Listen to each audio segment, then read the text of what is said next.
Stories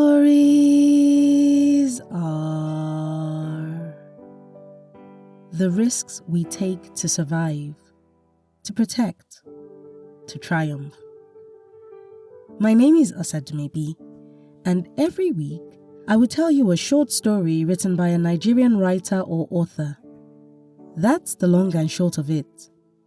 So without much ado, this week's story is by Kofoworola Toriola, and it's titled Arodun.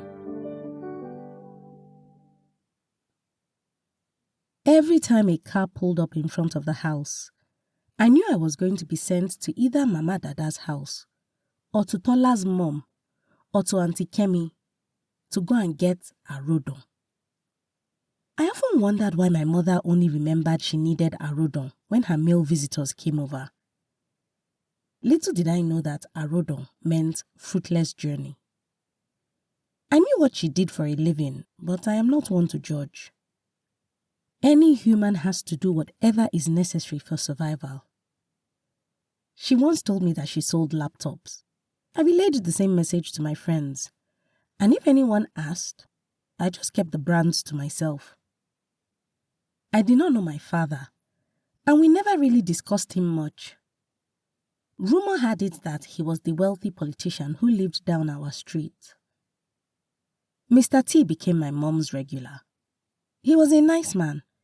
He bought me a lot of stuff, and my mom was very happy with him. One day, Mr. T stopped by as usual, but he and my mom had a heated argument, and I saw him leaving angrily on my way back from yet another fruitless search for Arodun. My mom wept bitterly that night.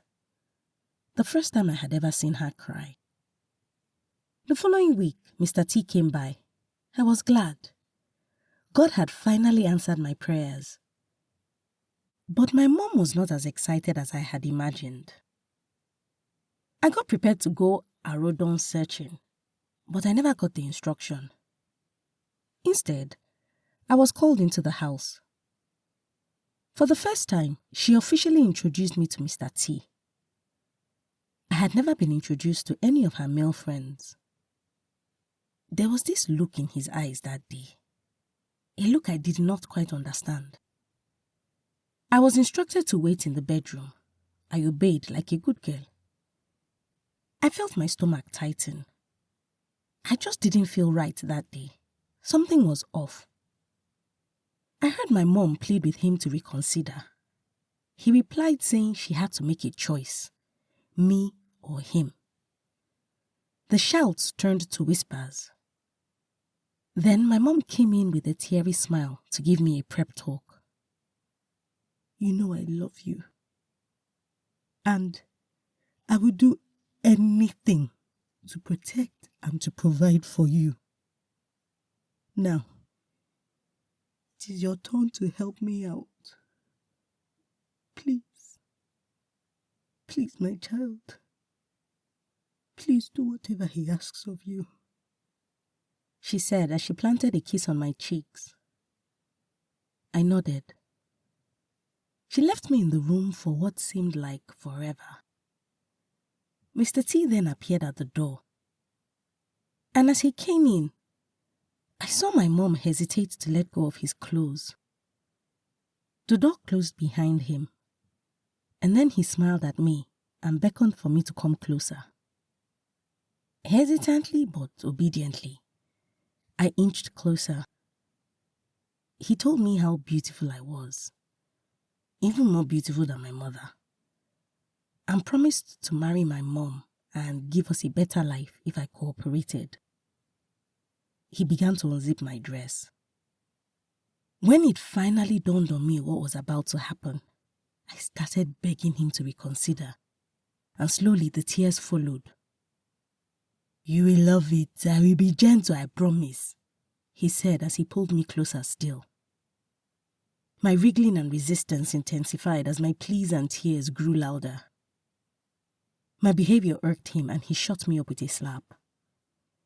I was momentarily freed from his grip and I ran towards the door, which was locked.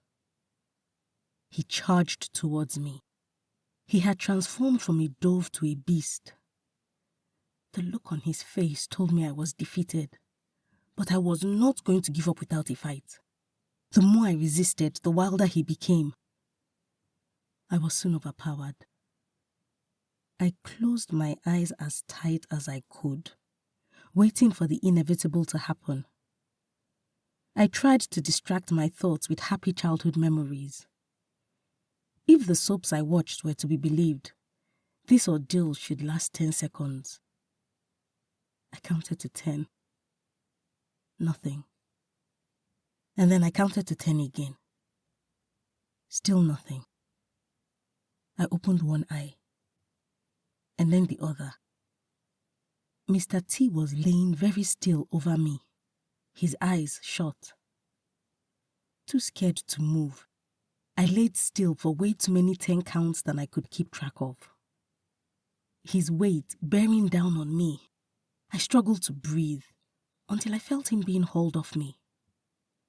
I looked up and saw my mom, her eyes bloodshot, her face wet with tears. I had not even heard her come into the room. I would later find out that she had poisoned his drink before coming in to give me the prep talk.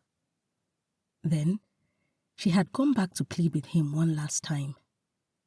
He had repeated her choices, him or me. She chose. She doubled the dose of poison and topped up his drink.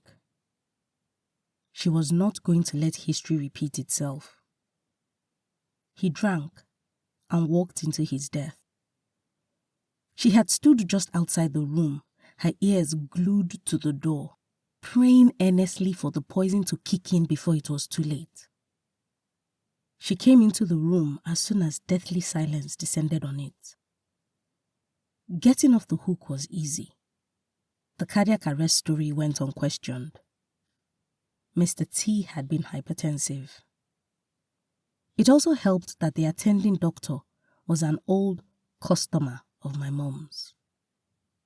Till we meet at the bosom of the Lord on the last day. That was the preacher's closing statement, as we all stood by Mr. T's grave. Kofoworola is a lawyer and author of Love Notes. When adulting permits, she runs a podcast, Flow with KB, where she talks about every and anything, including adulting and navigating life as a millennial. Kofoworola loves African literature, art, and the finer things of life, food inclusive. She writes occasionally on Medium at Dear Kofoworola. She also used to blog as Kofo the Talkative on WordPress. You can connect with her at Dear Kofoworola on both Instagram and X, which was formerly Twitter. Details and links will be in the episode description. If you've got a story you would like to be featured on this podcast, or a published book you want to make into an audiobook, send an email to info@osadmebi.com or send me a message at osadmebi on either Facebook, Instagram, LinkedIn, or X, formerly Twitter. I look forward to collaborating with you. And if you've enjoyed this week's episode, please subscribe, leave a review, and tell someone, everyone, that stories are a good escape for a few minutes each week.